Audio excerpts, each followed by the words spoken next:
Hello and welcome back to the Motoring Adventures YouTube channel. I'm Preston. They say time flies when you're having fun. And it seems like just yesterday when I drove my 2022 Jeep Gladiator Mojave all the way up to Taylor, Texas from San Antonio to pick up this 2021 Jeep Wrangler Unlimited Rubicon 392.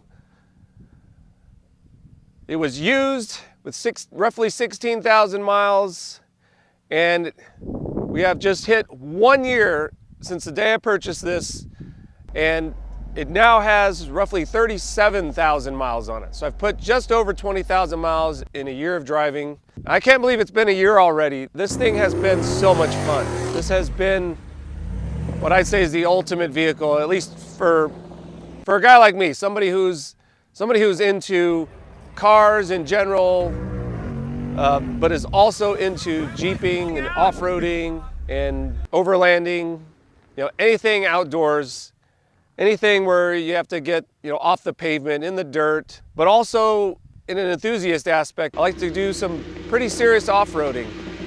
Maybe not the hardest off-roading where it requires like a buggy or anything like that, but the most off-roading you can do in something that is a daily driver. This is my daily driver. I drive it in town every single day for whatever needs we have, it does it all. So I wanted to do a review, a 1 year review in 20,000 miles, put on the 2021 Jeep Wrangler Rubicon 392. About 6 months ago, I did a pros and cons of this video, and I've done some things to this vehicle since then that change it a little bit. I've since then added a lift kit and larger tires. I've also added a winch to the vehicle and done some miscellaneous mods on the interior, but it's stuff you really can't see from the outside or doesn't really affect the drivability of it, but it adds functionality to it as a camping / overlanding exploration vehicle. I'm not going to do another pros and cons since I've already done that, but I'm going to kind of touch base on the previous pros and cons and tell you whether they've changed or if they've improved or decreased. But I just wanted to start out by saying, yes, this is overall just been an awesome vehicle. When they first announced that they were going to put not just a V8 engine in the Jeep Wrangler, but they're finally going to put the 6.4 liter in the Jeep Wrangler and only make it available to the Rubicon, I was pretty much blown away, and immediately I thought, I want that vehicle. That is my vehicle. And I like to go test drive vehicles and see what's out there, and I finally got to test drive a 392 back February of 2022. At the time I owned the 4xe, the plug-in hybrid, and they have similar power and torque. They both have 470 pound-feet of torque. The 4xe has 100 less horsepower, but it just does not accelerate and drive the way this thing does. There's just something about having a naturally aspirated, large displacement V8 engine with 470 horsepower and 470 pound-feet of torque, commanding this large off-road vehicle with solid axles. And I kind of downplayed it in the video because, it still is a Jeep. It'll do everything other Jeep does. It just has a big engine, but that adds a whole other fun factor to this vehicle, especially for me, somebody who likes having fast cars and is into, V8 engines, American muscle. It just sang to me. So, but the price kind of kept me away. I'd never got up into that threshold in terms of what those costs. And but we did some finagling with our finances. I figured out if we could just free up a certain amount of money per month and consolidated some bills that we'd be able to afford a payment on this. And that's what it did in 2023, last year. I would have loved to have had this engine in a Gladiator. I actually thought the Gladiator with a V8 would be perfect because, the Gladiator, you have utility of a truck. You can still do a lot of off-roading like the Jeep Wrangler can. Not as capable, but once you lift it up and get it higher, it'll go a lot of places. Probably all the places I would take it. But this is what they had. They had this, and I test drove several non-Xtreme Recons. This one came with the Xtreme Recon 35-inch tire package, which has 456 gears and 35s from the factory, but I have since lifted it. I was so dead set on just keeping that thing the way it was. It was almost perfect. If you're somebody who wants pretty off-road capable Jeep and you don't really plan to do much else to it, but you do want to take it on some pretty good, decent trails. The Xtreme Recon package is something to really look at. I'm not, even, you know, the V6 Rubicon can be available with that, and that would be such, it's a great out-of-the-box off-road capable vehicle from the factory, fully warranted. So going back to the pros and cons from the last video, pretty much all the pros are still the same. Pro number 1 was the engine. Pro number 2 was it being the best of both worlds for fast car and off-roading. Pro 3 was its off-road capability. Pro 4 was its daily drivability. And Pro 5 was just the fact that it's on the JL platform.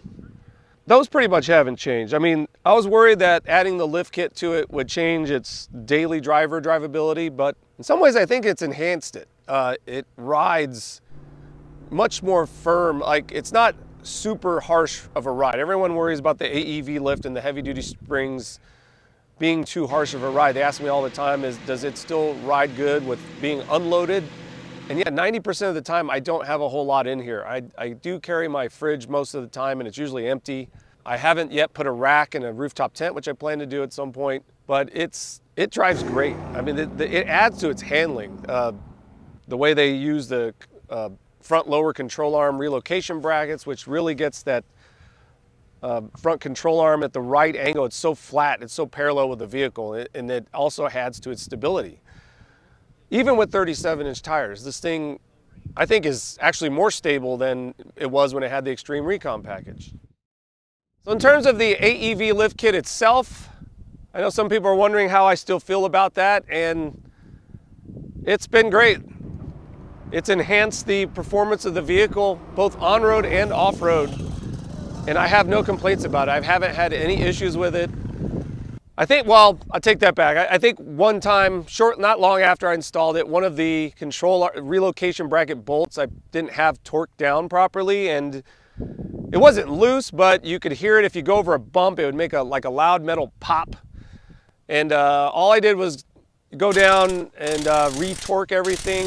I re-torqued mostly the front end because I think the rear end was pretty well torqued, and it went away, and it hasn't come back since. I've since marked all the bolts with a paint pen to kind of, so I can visually see if one of those has loosened from its proper torque amount. But since then, no issues. It's been great. It makes this thing drive really nice. And you can get on it fast. You can have had this thing up, 90, 100 miles an hour, and it still feels relatively safe, especially for a Jeep going that fast. Especially for a lifted Jeep on 37-inch tires. It blows my mind. It like defies logic that this thing should be able to go that fast and run that smooth.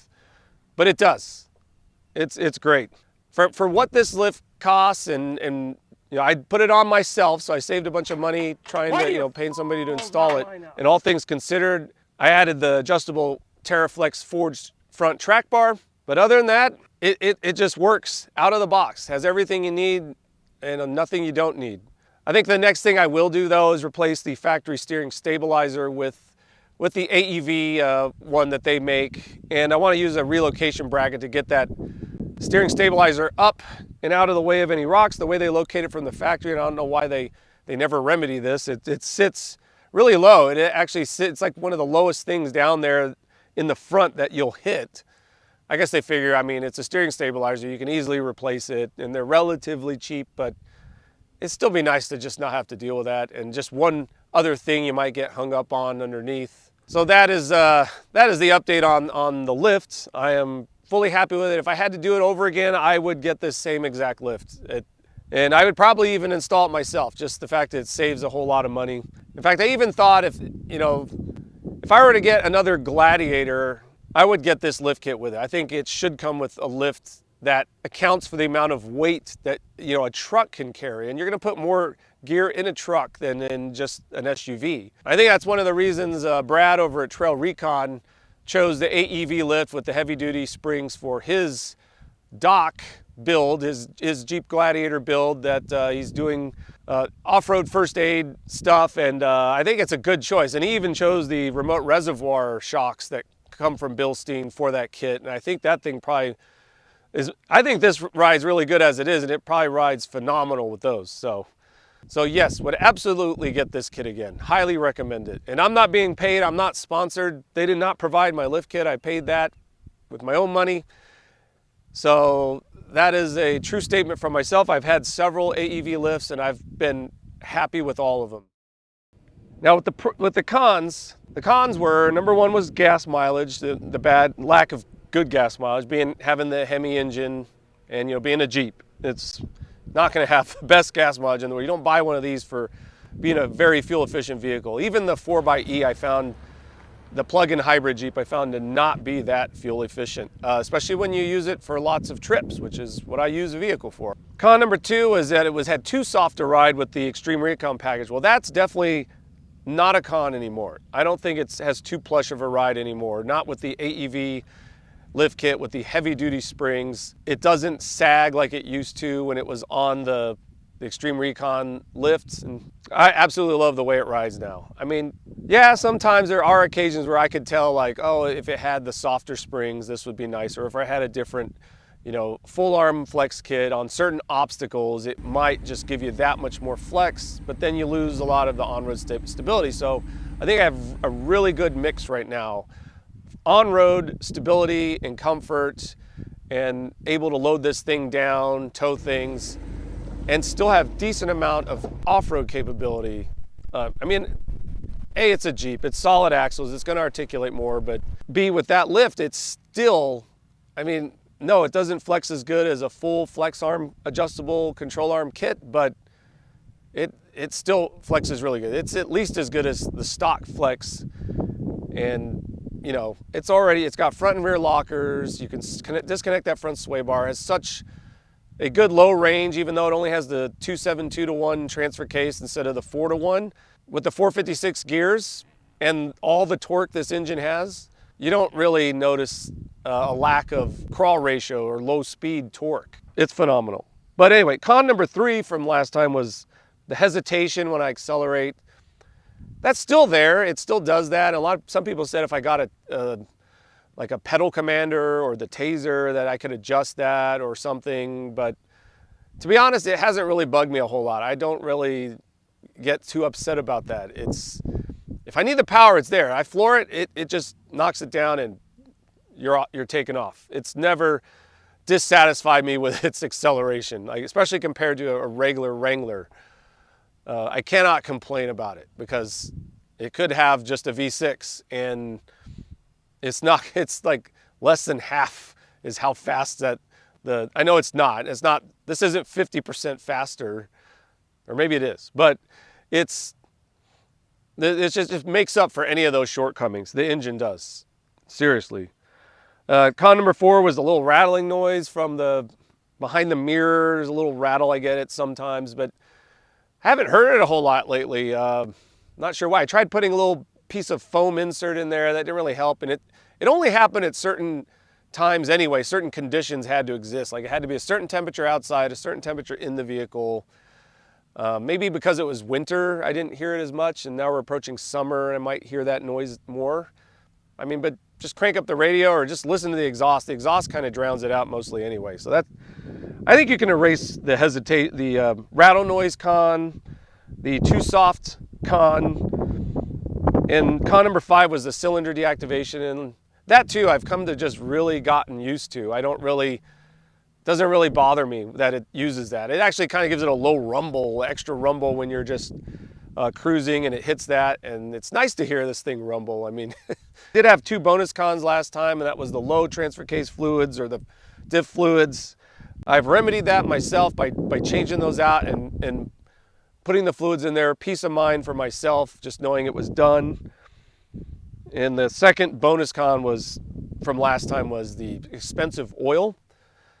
And it is more expensive, it is what it is. I like putting what's recommended from the factory and just kind of sticking to that as much as possible. I want this thing to last a while. You put the Jeep through its paces, and I'll definitely be putting it through its paces, and I have over the past year. So I want to kind of just follow the book in terms of maintenance, general maintenance. So that's just kind of something to live with. So it is a con, but it's not something I can play. If you can afford a Rubicon 392, you probably doesn't bother you. In fact, you probably pay extra and get it changed at the dealer or wherever. It takes a certain kind of person to actually want to do all types of maintenance things on your vehicle. And the Jeep it inspired me to do that kind of stuff. My first Jeep did. I never did anything like that. This is a lifestyle vehicle to me. This takes you to places like this. It makes you want to get out, and since I enjoy the vehicle itself, just driving it, that's already a big thing for me. And then to take it out and enjoy something like a setting like this, to me, that's why it's just the best of both worlds still. And then just overall, just been so happy with it, especially now that I've lifted it, put it on these tires, and it's still it drives even better. It's more off-road capable. Anyway, if you enjoyed this, please like the video, subscribe to our channel, and we'll see you on the next one. Take care, everyone.